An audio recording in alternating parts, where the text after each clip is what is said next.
Hello, everyone, and welcome to this Fintelekt Asian Bankers Association webinar on 2024 Crypto Review and Outlook for 2025.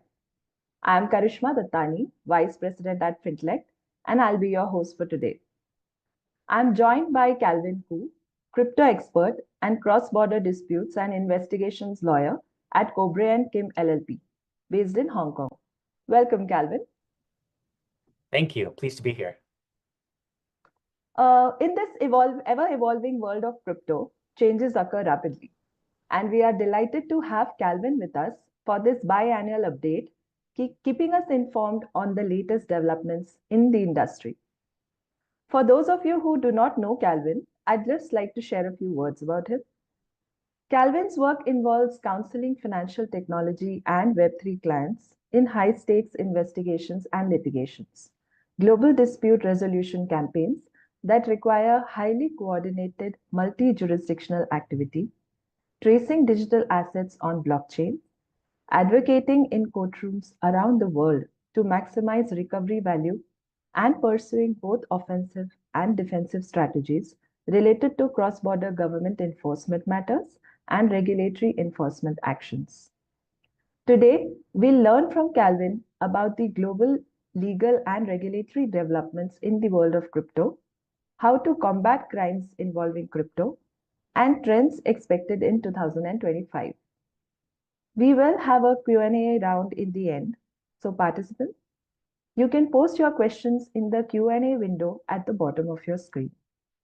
Before we begin, I'd like to thank Asian Bankers Association, especially Mig Moreno,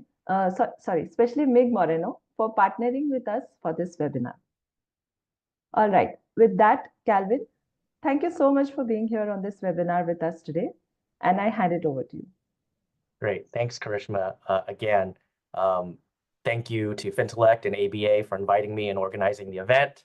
Thank you to all the participants online for taking the time to join this webinar. I have a few slides I would like to share with you, so I'll go ahead and share that. So I'm very happy, again, to have this opportunity to share what's become a biannual webinar to share observations about the state of crypto. For those who have heard me before, you'll know that I'm coming at this as a lawyer. So I'm not a business or industry analyst, and I'm not necessarily trying to advocate for any particular policy position. But for my practice as a cross-border disputes lawyer, I have to familiarize myself with various issues that touch on compliance, criminal, and regulatory issues, including in this crypto space. So through that, I have some observations, which I think many in-house legal, compliance, investigations, government personnel may hopefully find useful for their own work or edification. And so here I must give my usual disclaimer at the start. Everything I say here, these views are my own, not that of my employer, and nothing I say should be taken as legal or financial advice. You should consult your own professionals for such advice. So the last time I spoke at this webinar was last summer 2024. And the one headline observation that I shared at that time was that there was a maturation of the industry. This year, I think the theme is a continued move away from dominating negative news cycles about crypto and into a generally more sober and sometimes optimistic, maybe even mundane framing of the crypto industry in mainstream reporting. So what do I mean by that? Perhaps it's easiest to offer a contrast. So before 2022 crypto winter, which is when a lot of crypto-related businesses crashed and the value of Bitcoin went down, et cetera, before that period, the stories that you would see in the media were often pretty stark. So it was either, on the one hand, really bullish hype pieces, or a very aggressive dismissal of the industry at large, writ large. Now, the stories, at least to me, when I'm following all of this, seem a bit less dramatic either way. And it's fallen into a more, vanilla, if you like, subcategory of financial and business reporting. Now, certainly there's going to be some exceptions. For example, recently there was a brief buzz about the tokens that were released around the US presidential inauguration. But in a way, those are really exceptions that prove the rule in terms of how things are being reported today. So overall, there's a view of this, again, mundane vision of growth of this technology and the businesses connected to it. So that could be startups, or it could be traditional institutions exploring how to utilize blockchain technology. And then there's often a factual presentation or a factual reporting of different regulations that are being developed around this industry. I mean, frankly, these days, when you're thinking about or listening or hearing about buzzwords and buzz industries and dramatic news, it's really surrounding artificial intelligence, isn't it? And not so much crypto anymore. But that loss of buzz factor for crypto doesn't mean that we should ignore it. To the contrary, maybe it suggests a move towards a more nuanced and objective thinking about what it is, what's actually usable, how can we use it, what's technically or favorably investable, and what is it that governments and businesses want to do about it now. And so really all of that brings us to today's session.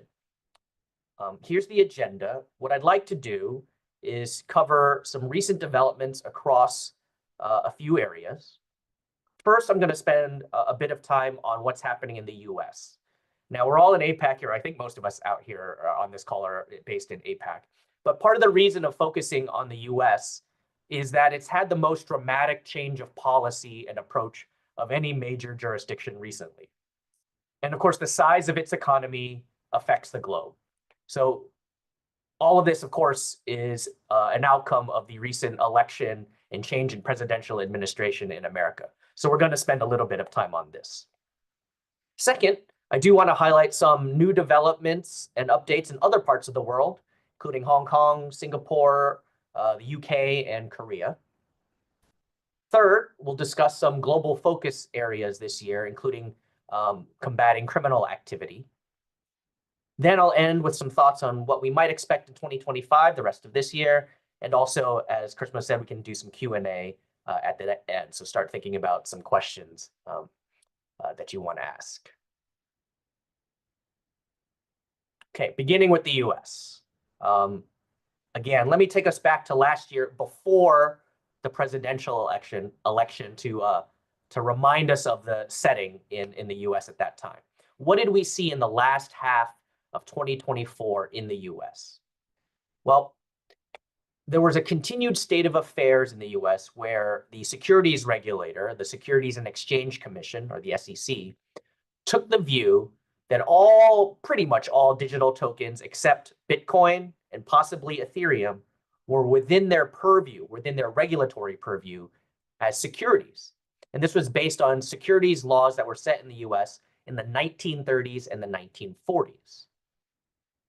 Critics, industry groups, and dissenting members of the commission itself, which is a 5-person commission, and there were at the time 2 dissenting members, took the view, along with some federal trial court judges, that actually the law, as it applied to cryptocurrencies and digital tokens and coins, wasn't necessarily quite as clear as the SEC was alleging it to be. And in fact, many called for new and tailored laws and regulations over all facets of the industry. How to issue tokens, do we need licenses for brokers and exchanges?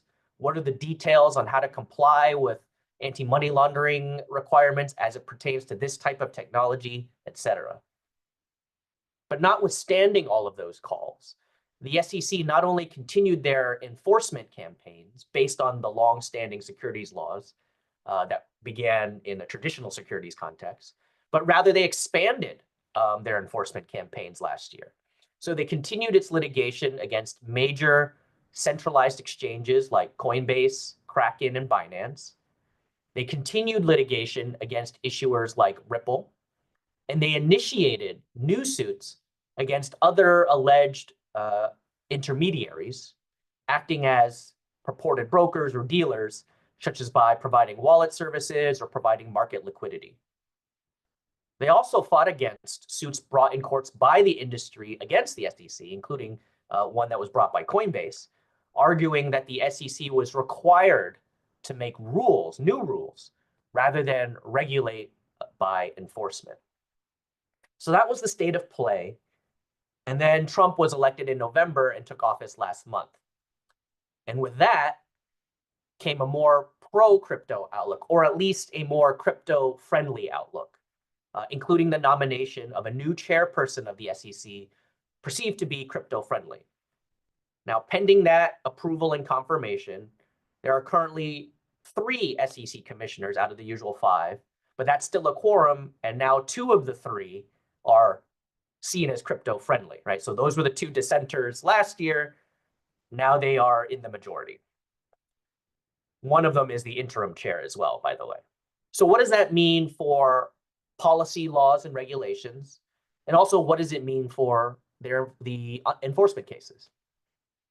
So on policy, the Trump administration moved pretty quickly after inauguration to issue executive orders related to crypto. So on January 23rd, which was 3 days after the inauguration, he issued an order called Strengthening American Leadership in Digital Financial Technology. In this order, he recognized that, quote, the digital asset industry plays a crucial role in innovation and economic development in the United States, as well as our nation's international leadership. It's therefore the policy of my administration, the Trump administration, to support the responsible growth and use of digital assets, blockchain technology, and related technologies across all sectors of the economy. Included in that is providing regulatory clarity and certainty built on technology-neutral regulations, frameworks that account for emerging technologies, transparent decision-making, and well-defined jurisdictional regulatory boundaries, all of which are essential to supporting a vibrant and inclusive digital economy and innovation in digital assets, permissionless blockchains, and distributed ledger technologies. So that was basically a list of all the things that those critics I mentioned before. It's a list of all those things that those people were criticizing the SEC for, and they were calling for these things instead of what the previous SEC was doing. So to that end, this new executive order also created a new working group to propose a regulatory framework for digital assets, bringing together high-level officials of various departments and agencies, including the SEC chair, the Treasury Secretary, the U.S. Attorney General, the Commerce Secretary, Homeland Security Secretary, Commodities and Futures Trading Chair, and others. So senior cabinet level officials are part of this working group, showing how much of a priority is being placed on this. The executive order also revoked certain crypto-related policies and directives issued under the Biden administration's Treasury Department. So next month, different federal agencies are going to have to submit recommendations about rescinding, modifying, or adopting various regulations in the digital asset space. So probably a pretty big switch from the policies and regulations under the Biden administration. And then by late July, the working group is supposed to submit a report to the president with different regulatory and legislative proposals. And beyond this multi-agency working group, the SEC itself has created a new crypto task force. The theme and goal is the same. And they've said that and this is another quote, the task force will collaborate with commission staff and the public to set the SEC on a sensible regulatory path that respects the bounds of the law. To date, the SEC has relied primarily on enforcement actions to regulate crypto retroactively and reactively, often adopting novel and untested legal interpretations along the way. Clarity regarding who must register and practical solutions for those seeking to register have been elusive. And the result has been confusion about what is legal. It creates an environment hostile to innovation, and it's conducive to fraud. The SEC can do better. The task force's focus will be to help the commission draw clear regulatory lines, provide realistic paths to registration, craft sensible disclosure frameworks, and deploy enforcement resources judiciously. It's pretty strong criticism of the previous approach. And just last week, the head of this task force, Commissioner Peirce, set out some priorities. If you actually go back and look this up, she first began with an interesting analogy. She described a long car trip that she would take as a child years ago in the pre-internet and mobile phone age, right? So they used paper maps, right, instead of GPS. They listened to local radio stations. They looked out the window as their entertainment on a long drive. If there was a problem with the car in a remote area, there was no mobile phone to call for help. So technology has made trips more enjoyable and less risky in many ways. She then called for this new task force to similarly embark on a more enjoyable and less risky crypto road trip than what the SEC had been doing previously over the last decade. She said, on that last trip, meaning the prior administration, the commission refused to use regulatory tools at its disposal and incessantly slammed on the enforcement brakes as it lurched along a meandering route with a destination not discernible to anyone. But just as modern technology does not eliminate the risks of taking to the open road, this new journey toward regulatory clarity still presents dangers, and both the commission and the public need to stay alert and aware of the risks and opportunities that may lie ahead. So that's her theme. There are still risks, but there are also opportunities, and the way to handle those will be different than before. A few more select quotes about their priorities. They want to travel to a destination where people have freedom to experiment and build interesting things, but which will not be a haven for fraudsters. The task force works to help develop this regulatory framework, and as it does so, it'll give careful consideration to anti-fraud protections. If the commission spots fraud that lies outside our jurisdiction, it can refer the matter to a sister regulator. If it does not fall within any regulator's jurisdiction, the commission can bring that gap to Congress's attention. Task force is working to help create a regulatory framework that both achieves the commission's important regulatory objectives, including protecting investors, and preserves the industry's ability to offer products and services. Some of these rules will impose costs and other compliance burdens that some may find irritating, and the commission will use its enforcement tools when necessary to pursue noncompliance. We'll collaborate with others across the government, states, and with international counterparts. So the overall message is a positive one for those supporting crypto industry growth, but she slid in a few things to manage expectations, recognizing the need for compliance work and that it's going to be costly, and recognizing that they, as a regulator, can't do it alone, but have to work with others within the country and also beyond it.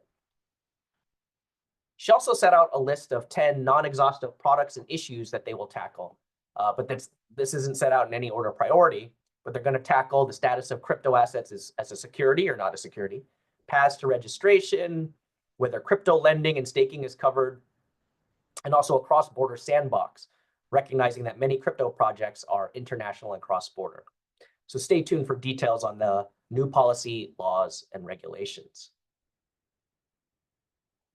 Now that's all well and good moving forward, but what about the existing SEC investigations and cases we mentioned? Can they really just go from years of ramping up and filing enforcement actions to making a sudden U-turn?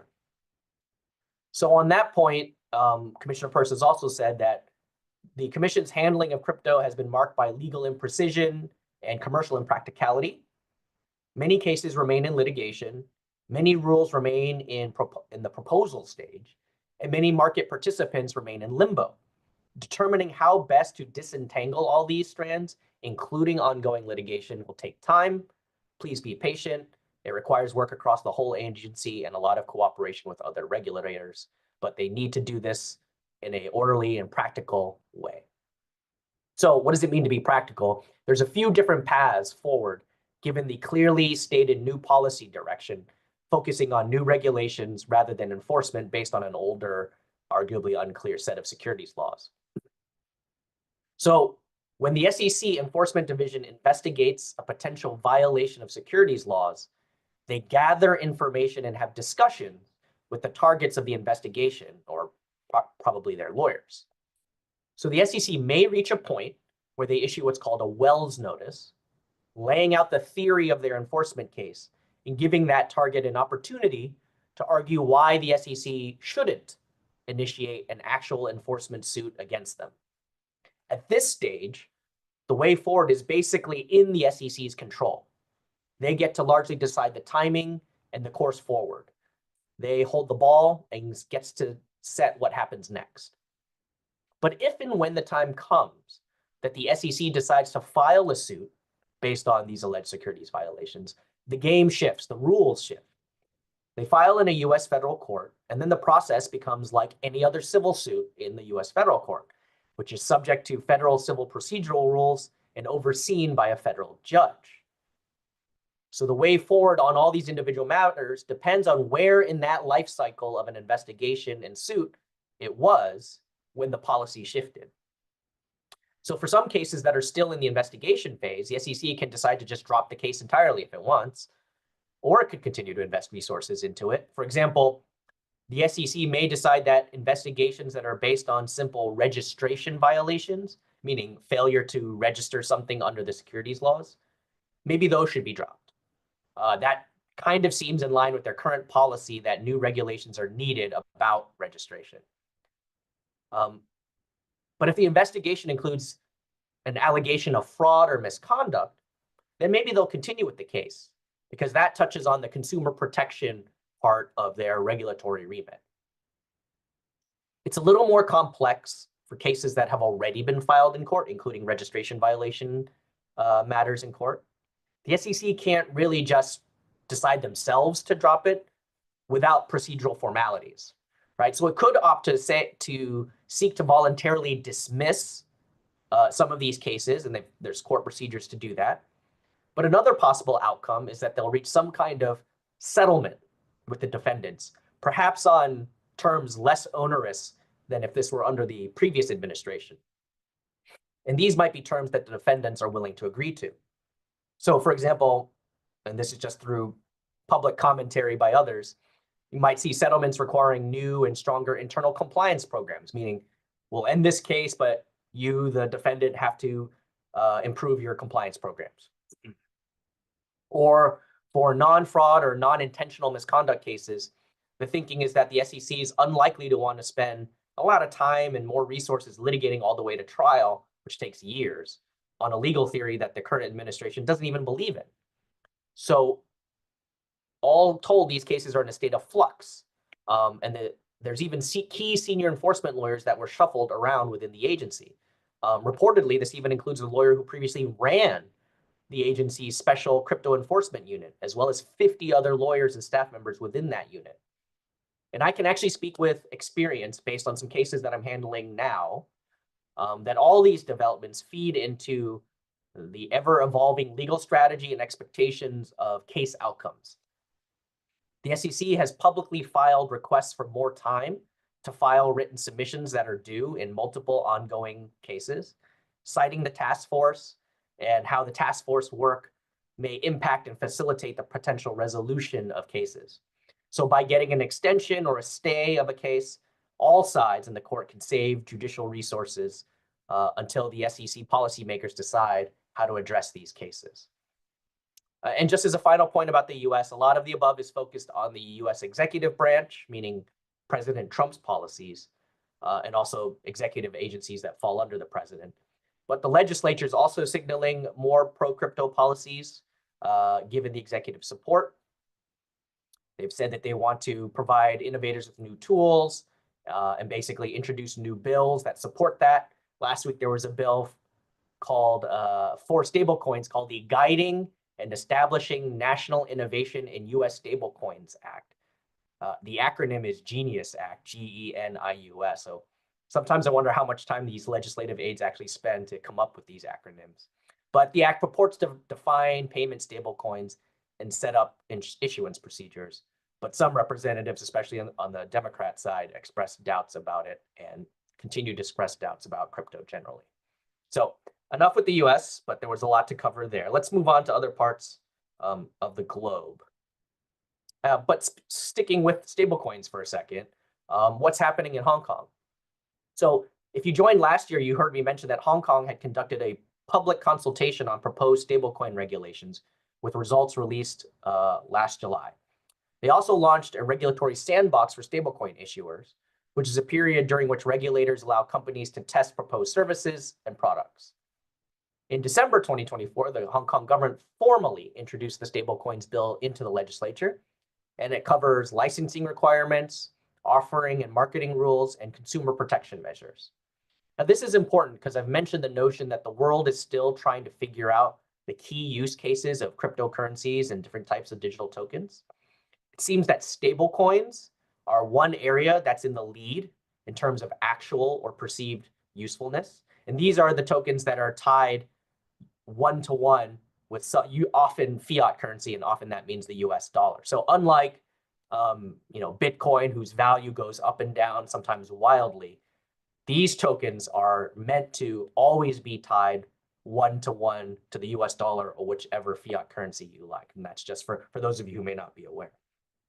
So I've seen one report that said stablecoins are projected to grow significantly, potentially reaching $3 trillion in market value over the next 5 years, driven by their utility in payments and remittances.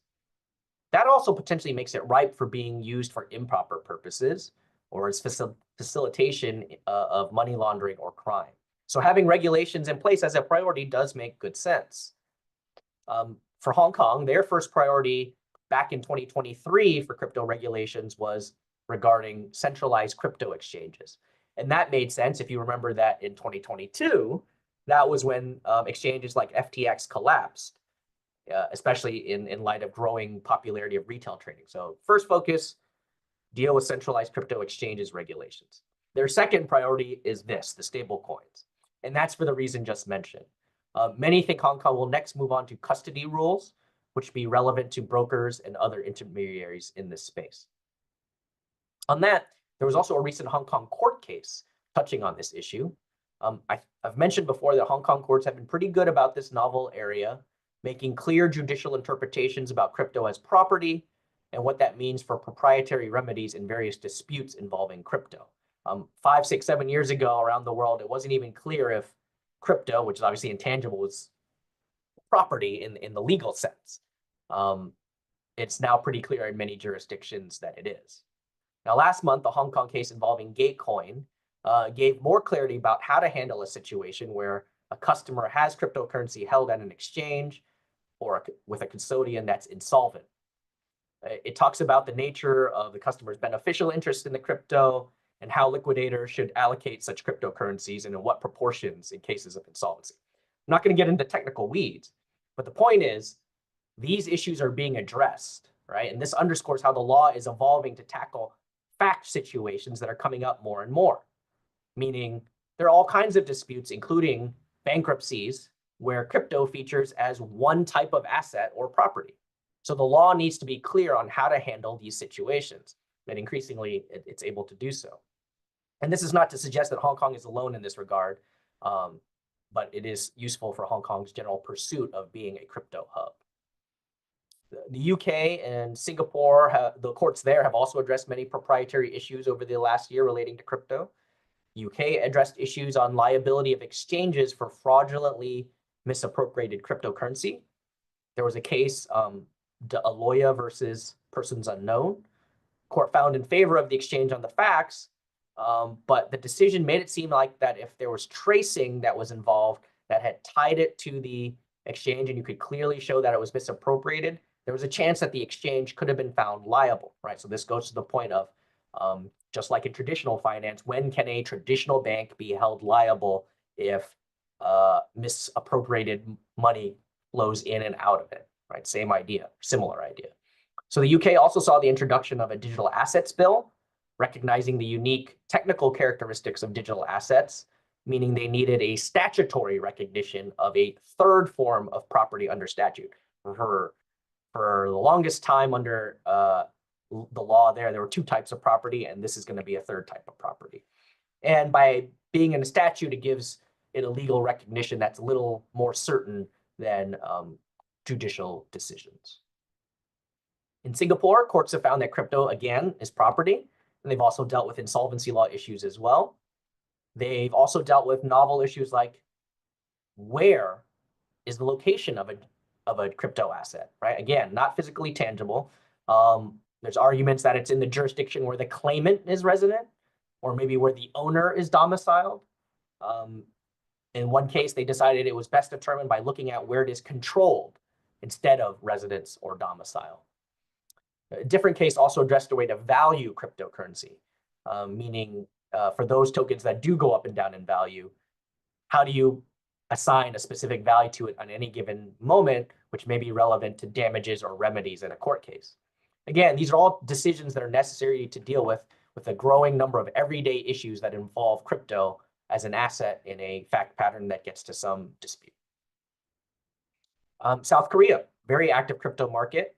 They had a new act, the 2024 Virtual Asset User Protection Act, that was made effective last year.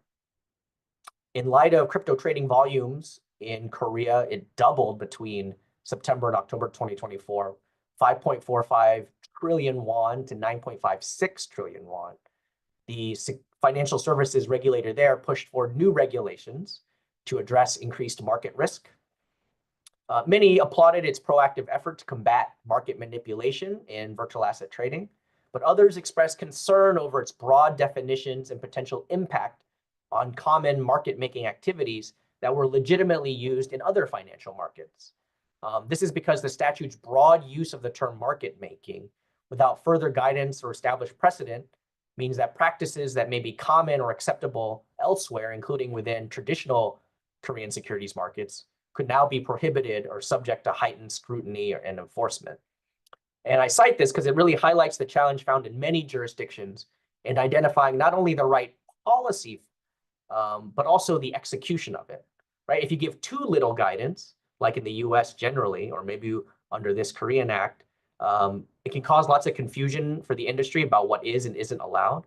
But then if you spell things out too much, it potentially offers an easy opportunity for bad actors to find workarounds without legal consequence should something bad happen. Of course, none of this is unique to crypto, but the fact that it's a new technology with policymakers and legislators are still learning about it, with the industry developments, the technology developments outpacing them, it just creates a very modern challenge.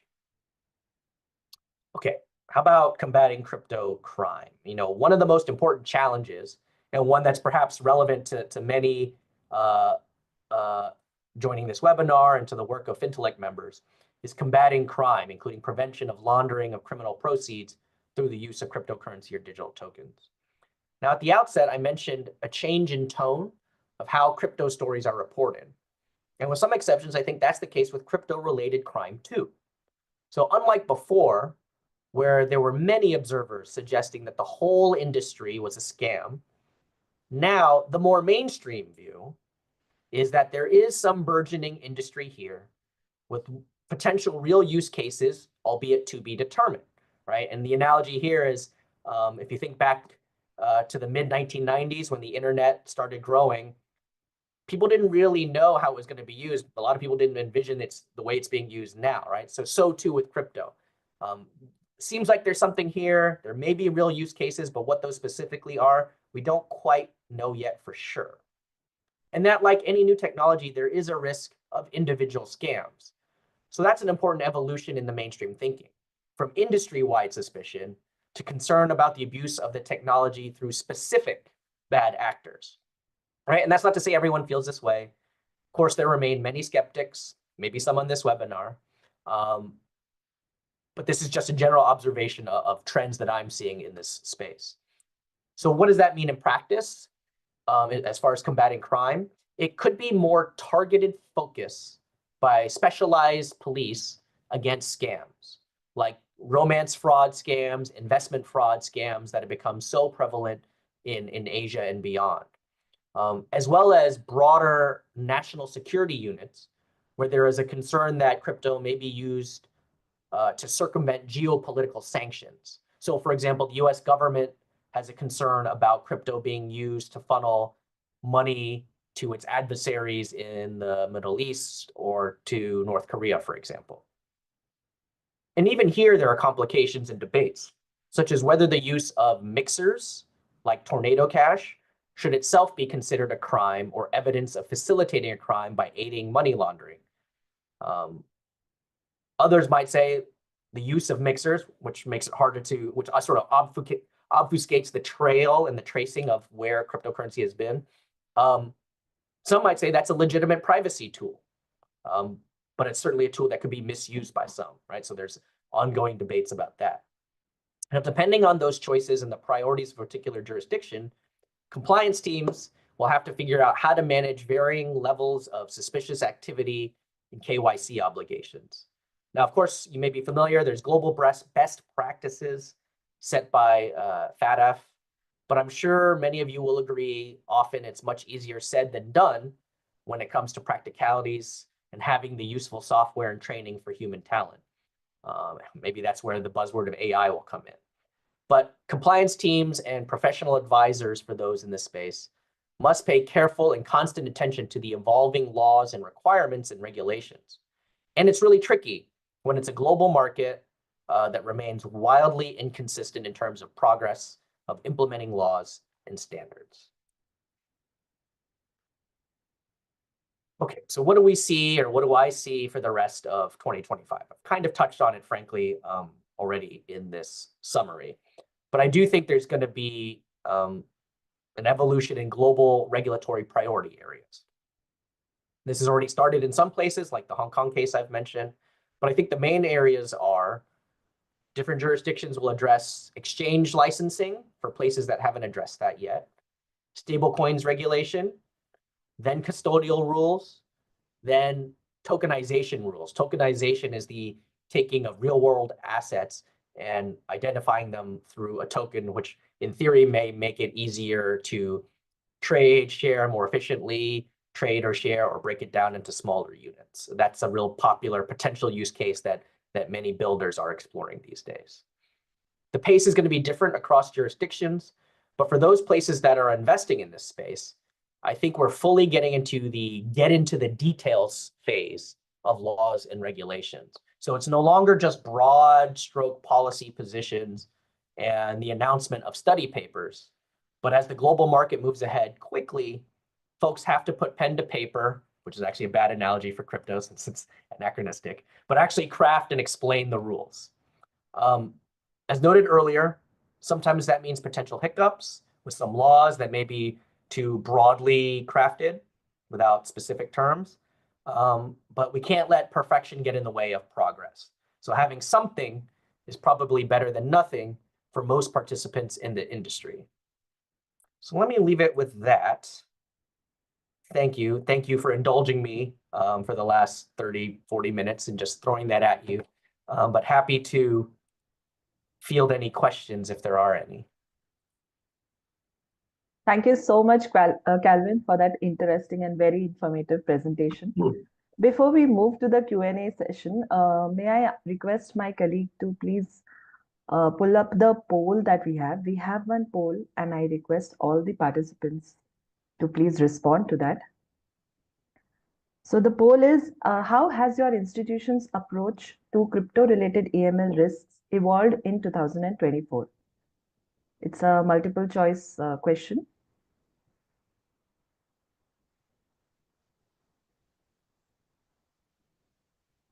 We'll run it for another 30 seconds.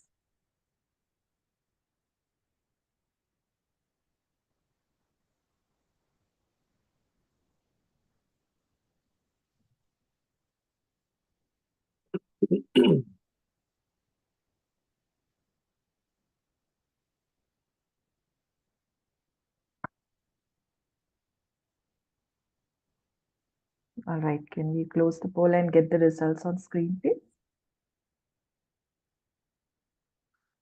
So, Calvin, any view on this? Let's see. Pretty even spread, so strengthen monitoring, that makes sense, and that's consistent with what I was saying earlier. There's a need for that, but I think the various industries and traditional firms and startups recognize the need for that and are building that in. Increased engagement with regulators, that's great. Due diligence expansion, yeah, all of these things. Reduced exposure, that's interesting. I would say a lot of places are increasing exposure, but I can appreciate that some places may be taking a different view, or the laws have changed in that jurisdiction that necessitate that. So yeah, I think it generally shows a trend towards the recognition, whether or not it's favorable for any particular situation, but the general recognition this is a growing piece of global finance and many people's business, and accordingly, there needs to be the changes that are listed in those choices. All right. Thank you so much. So let's move on to the questions. We have one question from Azmat. What is the regulatory framework for crypto-based Islamic financial transactions, and how do we make sure these are fraud-free? You're trying to stump me on this one. So I don't want to speak completely out of turn. I don't fully know the answer to that. I haven't worked on that type of transaction specifically. But what I will say is my best guess is to look maybe at what's going on in UAE and Dubai and Abu Dhabi in particular. Well, Dubai is really pushing ahead to be a virtual asset hub. Abu Dhabi also has rules, and they have Emirati level rules and Dubai specific rules. And I know Dubai has like the sort of a free zone, but they've spent a lot of time refining those laws. And I have worked on a matter where we had to look at the situation in the UAE and Dubai. And as part of that, we did have to consider Sharia, how that would apply and things like that. So I don't know that there's a single answer yet for a global framework, but the leader among countries in that region that may see this type of transaction more often would be Dubai or at least the UAE. So I would say look there. And how do you make sure these are fraud free? Again, the framework tries to balance those considerations like regulations everywhere between innovation and protecting the downside risks. Makes sense. Thank you. We have one from Jay. Is there any acceptable crypto transaction documents, maybe in stablecoins, particularly in a similar wire transfer space, that is equal to the MT103 of the banks, thus serves as an acceptable document to any Bureau of Customs in some countries? Again, a very specific and somewhat technical question. I don't know the very specific answer, I'm afraid, but in general, in terms of crypto transaction documents, this is kind of one of the areas that where the best practices and the compliance best practices are evolving with the way the technology operates, right? So whether there are tokens where you can embed messages and embed information, travel rule information, things like that, that then can be preserved. The traditional functions and the traditional regulators like that type of process and want to see it built that way. Some of the engineers and builders don't necessarily see that as quite so easy or quite so easy to collect that type of information. So they're a bit at odds. In some cases, regulators are, they're not proscribed a way to do it, but they're kind of leaving it open to the industry to figure out the right way forward and show them that it meets all these requirements. So I think stay tuned to see how those documents and the type of information you'd preserve get progressed in different jurisdictions. Okay. So, Calvin, we received some questions when people were registering. So, I'm going to pick up one from that. Do you think it's possible to effectively regulate cryptocurrencies while maintaining their decentralized nature? Or will that have to change in order for crypto to get fully integrated into our financial system? Yeah, I think we are at that period where it is changing because it's being integrated in the financial system. When I started doing this work around 2017, and frankly, some of the clients I worked with who were sort of at that early stage, true believers in the philosophy of decentralization and what cryptocurrency meant, no centralized institutions. Again, for those of you who may be unfamiliar with the history, Bitcoin was an outgrowth of the 2008 financial crisis, right? And so people at that stage had a tremendous lack of trust and faith in the centralized institutions, believing it was those institutions that caused all the problems, right? And so people I dealt with back then, they were very resistant to the idea of any type of regulation because it was so fundamentally against the whole point of the technology. I think that's changed as kind of a little bit of the theme here where even people who don't necessarily believe in the philosophy of it see that it's part of the ecosystem now, or at least enough other institutions and enough other players in the financial market see it as an asset, or some of the digital assets as an asset. And if that's the case, and it's reaching figures in the trillions of dollars of whatever business, then there just has to be regulation. And that's where we're seeing these governments finally recognizing that for a few years, like, okay, let's explore this. Is this really a thing? How much of a thing is it? it's a thing now. Again, you don't have to believe in it, but it's a thing now. And so the governments have to act. So another one from the registration list. Are there successful prosecutions already from perpetrators of money laundering using the crypto to channel proceeds of crime? Yeah, I think so. I mean, certainly in the US, the Department of Justice has been very active in these cases, both in terms of the prosecution and the recovery of assets. I'm trying to remember the name. I can only remember. So there was a couple in the US, and the female of the couple also had a rap name. That's the name that I can remember. I think it's like Razzle Khan or something. So you can look that up. And they were alleged to have been handling money, not money, cryptocurrency that was stolen. So if I'm remembering correctly, the allegation against them wasn't the actual theft or the hacking of the cryptocurrency, but it was the subsequent handling of it, right? And they were prosecuted, and the Department of Justice had this whole tracing exercise that it's publicly reported. You could see the FBI report on how they figured out and how they traced what otherwise was thought to be, anonymous or pseudonymous wallets. So it's possible. Now, it is resource heavy. Perhaps no coincidence that among the more successful cases is the US Department of Justice, because they have the resources to invest in this kind of thing. But I think as things progress and more law enforcement agencies around the world get more sophisticated about these things, you'll see that more often. Now, the bad actors may also get more sophisticated, but again, then this isn't any different than traditional finance. I'll just pick one last question since we are out of time. With blockchain technology accelerates transaction, making other wire transfer requirements irrelevant, that is Swift code, routing code, etc. How does a company establish policy process about disputes and frauds, and how it can enforce them between countries and companies involved in the transaction in a dispute?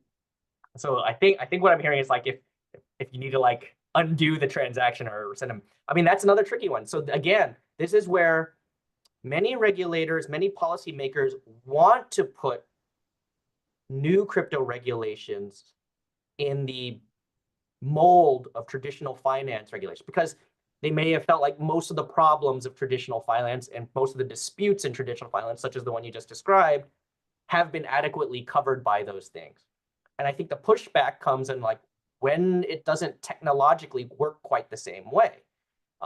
When the government and when regulations rely on a centralized entity to affect a return of funds or to require a one or T1 with T2, and you have time to dispute and turn it back, then there's somebody that you can go to that can affect that return of funds. And if it's just peer-to-peer, person-to-person, that doesn't exist. From an individual's perspective, again, the philosophers will say, well, that's the whole point. We want it to be individual to individual, and you take on the risk yourself.